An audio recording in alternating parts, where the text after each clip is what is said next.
Wow. Shall we begin? Seeing as we were on the topic of relationships, I thought that it would be a great idea to talk about friendship, which is great.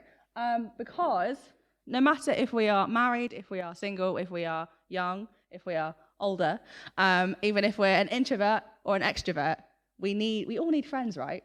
All of us have friends. All of us need friends. Community is really important. So before we get started, I've got a question for you, which is, what is a friend? What's a friend? But it seems like a really easy question. You're like, oh yeah, I know what a friend is, thank you very much, got it. But actually, it's a lot more complicated sometimes than we think. I've noticed that at the moment especially, a lot of people feel quite lonely. Why might that be? Why are people maybe feeling lonely? No. Well, obviously, I think the pandemic is a big factor in why we feel a bit more lonely. But actually, I don't think it's sometimes it's not. I don't think even before the pandemic, I felt quite lonely at points. So maybe it's a result that maybe I don't have as many friends as I think I do. But I think it's a bit more than that. Is sometimes we don't always know how to do a good friendship. And also, I think part of it's kind of a modern problem, which maybe sounds like I'm a 22-year-old older woman being like, oh yes, it was back in the good old days, everything was great. And that's not necessarily what I'm saying, but I can message my friends anytime online, right? I can get in contact with them. My friend Sarah's in Birmingham, and I dropped her a message earlier, and she replied basically 2 seconds later. And actually, I feel more disconnected with her, even though I can drop her a message anytime. Also, sometimes you have to wait until they're online to actually see the message. Sometimes I have my phone off and I leave it in my room, so I can't actually message. Like, if someone messages me, I'm not going to respond straight away. And really, like, no matter how many chats I have with people online at 2 a.m., like, actually having a face-to-face conversation with them, I actually feel more connected with them. I've got, I know Facebook's old, but I have 531 friends on Facebook, and that is not a boast. I probably only chat to maybe 10 regularly, and like maybe another 30, maybe a few more regularly. Everybody else is just sitting on my Facebook, not really doing anything. And maybe your contacts are a bit like that. Maybe your like Instagram is a bit like that. Sometimes it's we don't actually keep in contact with as many people as we are friends with, because we're not actually friends with them. It's kind of an acquaintance. I think it's also a bit of a life problem anyway. It's a well-known fact that you can be sat in a room like this, or even more when it's full to the brim, and still feel like you're all by yourself and feel all alone. And people can be pretty fickle. You can feel closer to different people at different times. And also, when I compare my friendships now to when I was your age, my friendships feel sort of deeper. Even those who are Christian and those who are non-Christian, I actually feel like I have more depth now that I've known them longer. And also because we've spent like more time being vulnerable with each other than I was when I was your age. I was quite closed off. I didn't really talk about my feelings at all when I was your age. So I thought what we could do, because I think this is something that's good to talk about, is to talk about like friendship then. So we'll talk about some practicalities, talk about some hope that we're given in friendship, and then we'll have a Q&A at the end. So kind of along the first lines of the first question, but what makes a really good friend, like your best friend? Why are they different to somebody else just off the street, or someone that you go to school with? Why is that different?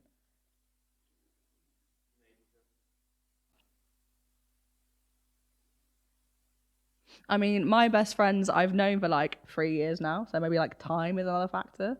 I think it could be a mix of different things. But I'm sort of going to go through and talk about what makes a really good friend.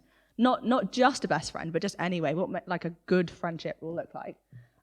So number one, sharing life together. Sounds very straightforward. But going through life in the highs and lows, being vulnerable with each other, trusting each other, as Nathan was saying, that is so important. So my friend Katie, she's not a Christian. I've known her for 12 years now, which sounds terrifying, right? 12 years. I'm like, some of the kids that come along to top are 12 years old. A 12-year friendship. We had an awkward high school stage. We didn't really like get on very well in high school. And then we had a bit of a drama in year 11 and year 12, and it was sort of oh, we just didn't get on right. Then we had A level and GCSE stress on top of that, boy stress, uni stress, going in and out of relationships, having birthdays. There've been good grades, there've been bad grades, there've been nightmare lecturers and teachers, and getting jobs. At the moment, I've got a 40-minute voice note to listen to from her that's all about how she's getting on with her job search.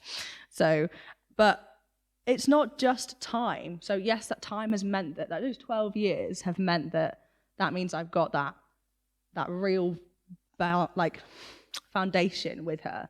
But also it's because I've chosen to share stuff with her about when I'm going through good and bad times. So that is really important, even just being with each other, which obviously has been more difficult over COVID, but sharing life together, sharing the highs and lows. Number 2 is normally they're a good influence on you, right? I mean, maybe you have friends who are also a bit of a bad influence. I've got some who bring out the extra weird side of me. So what's that verse actually saying?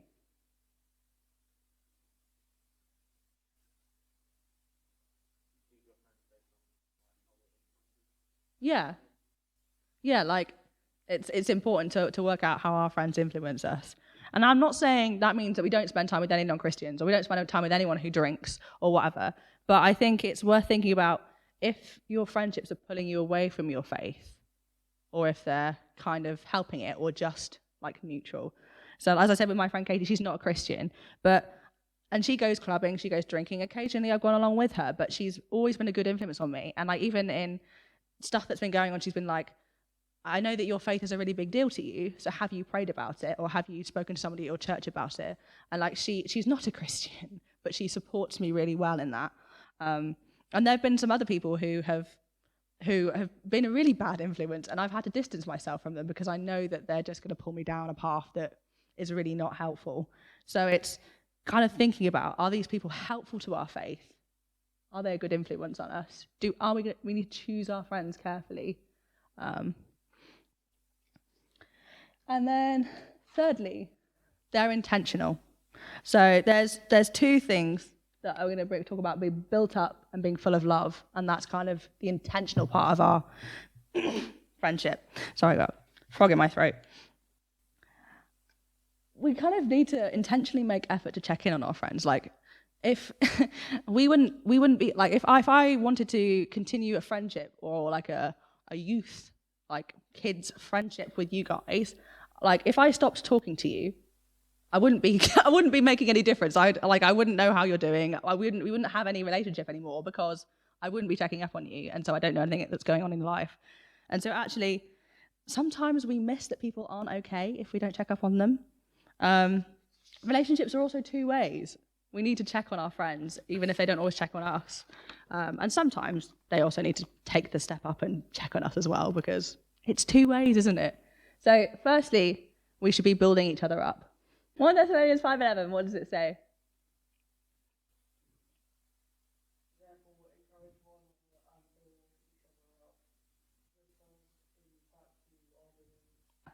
So he's come on, keep going in your friendship, in your relationships with each other. Because sometimes we can forget to value our friends. We can forget that sometimes they get lonely and sad and burnt out like we do. Sometimes I think there's a bit of a culture shift that we need to put into place, and reminding each other and encouraging each other in hard times, and also encouraging when they've done something really good. It's so important. I think, especially in church, I've got into the habit now of messaging someone if I think they've done a good job in the preach, or just if I've seen something that they've done something good, because we don't do it enough. We don't compliment each other enough, I don't think. And I don't think at the same time we don't reach out enough. Maybe think about the friendships that you have now, as well as your old friendships. I know that some of you will have grown and gone to different schools or gone to different sixth forms, or also the youth group has changed a little bit, right? Since COVID anyway, but also just as you've grown up. Some people aren't around anymore, and it's worth keeping in contact with those people. But also, you guys are here now. Make the most of each other. This is a great time to get to know each other and to really invest in those friendships. And if you build these strong friendships now, that's only going to benefit you in the future, especially those that point you to Jesus. especially when things get harder later on in life. It's going to be so important. Also, full of love. That verse, so John 15, verse 12.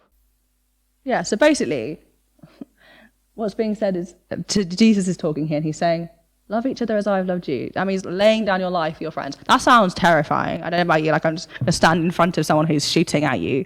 But that's the depth of love that Jesus calls us to have for each other. And that doesn't mean that we have to go around and going, oh, you're wonderful.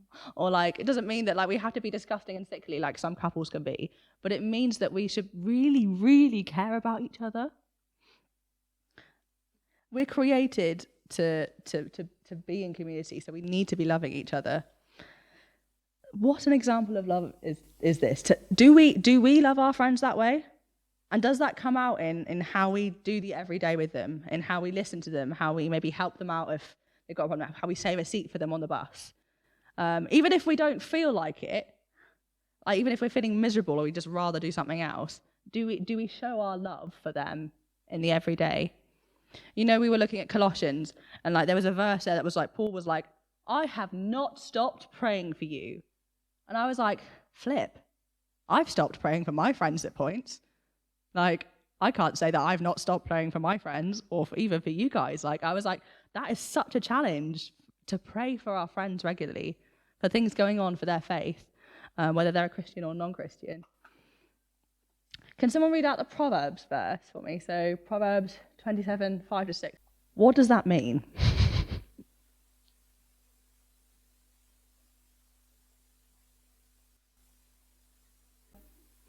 Actually, Sarah sat me down yesterday and told me some things that I didn't want to hear. I really hate it when she does that. It makes me so cross. But I'll take it from her because I know that she cares about me. That's why she's telling me these things. She had to sit me down and be like, but Becky, this is clearly something that's important. Have you been praying about it? Or, Becky, is this actually helpful to your Christian walk? So she asks the hard questions, and I flipping hate it. But actually, it shows that she cares about me, because she wants the best for me in my walk with God and in my life to be making the right choices. That is love, not just all the mushy and doing life together. That is also it, but also it's sometimes sitting each other down and being like, right, let's have a chat about how this is going. It hurts. It's not what I want to hear. I actually hate criticism, but yeah, it's because they love me. If they can see something's damaging my walk with God, or if I'm not trusting to God or chatting to God, who is our perfect Father, that's more loving to tell me than telling me everything's fine, everything's hunky-dory, and I'm doing great.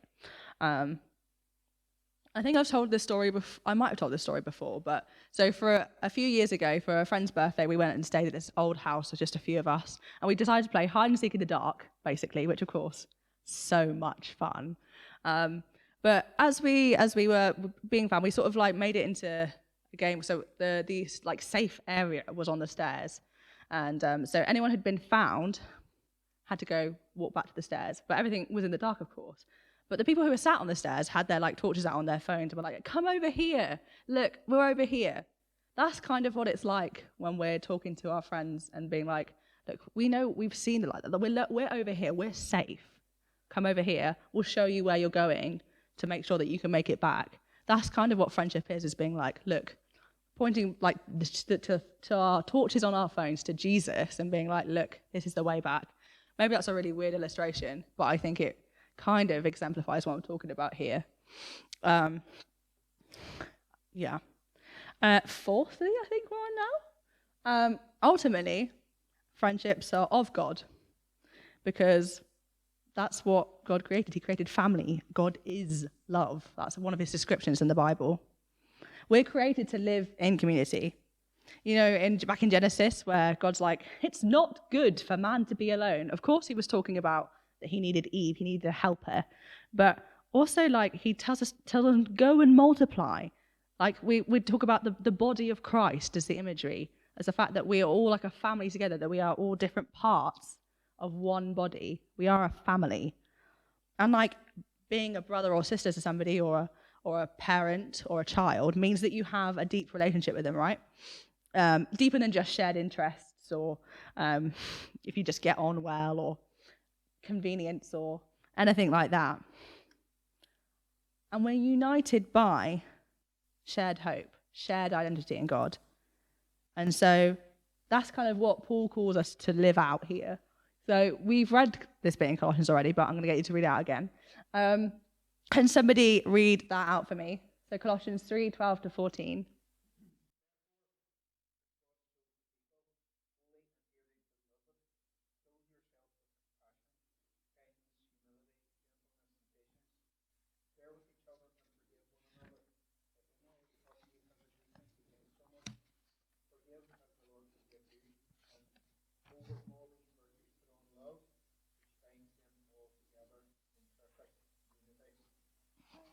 Yeah. I'm not going to go more into detail because I think that verse kind of says it all. Like, he's like, this is how we're supposed to live as God's people. So therefore, do it. I don't think there's anything I could say that's going to add to that. But I think if you want to know what friendship is, or if you know what family is, a family of God, what the church should look like, it's not just this building. That's what it should look like. And lastly, a bit of a disclaimer. We're not perfect. I don't know if you've noticed, but we're not perfect. So that means that our friendships won't be perfect. But I'm sure, the slide's already given it a spoiler, but what's the good news in that? But we've got grace. And also, we've got Jesus.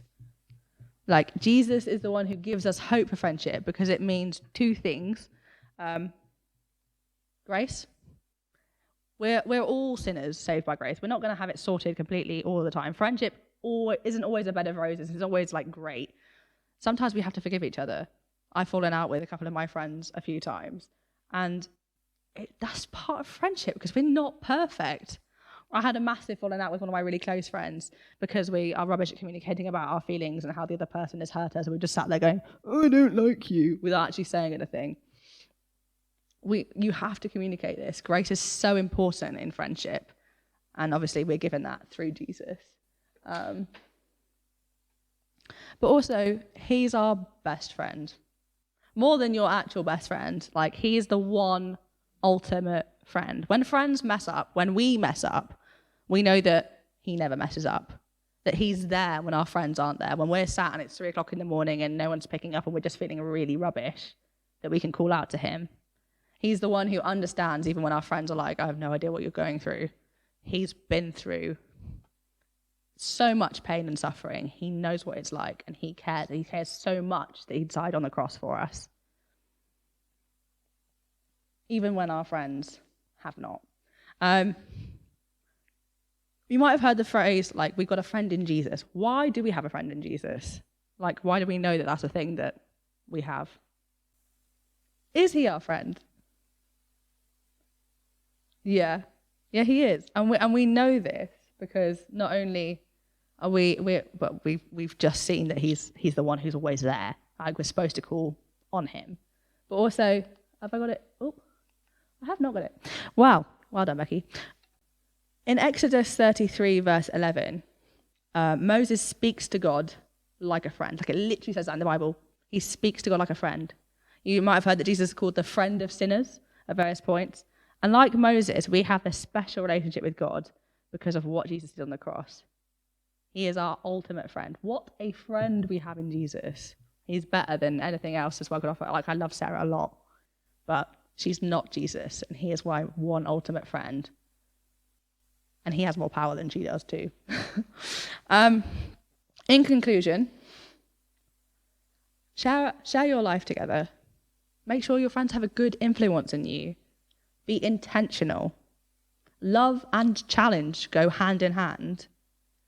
We have a family bond, and Jesus is our ultimate friend who gives us hope for when we or our friends fall short of that picture of friendship. There's some questions up here that I'll leave on. You can take a picture if you want to, you don't have to. But these are some questions that I've used in the past to try and intentionally strengthen my friendship. And it sounds really cringe and really weird, but actually, like, you learn so much more about each other. Or even it doesn't have to be like, okay, I want to sit down and ask a question. Just in your conversations, just be like, oh yeah, you saying how you are? Are you saying about this thing that you were enjoying the other day? But also, how can I pray for you at the moment? Like, it doesn't have to be weird. And actually, that is what brings friendship deeper, is asking these juicy questions. Yeah. Cool.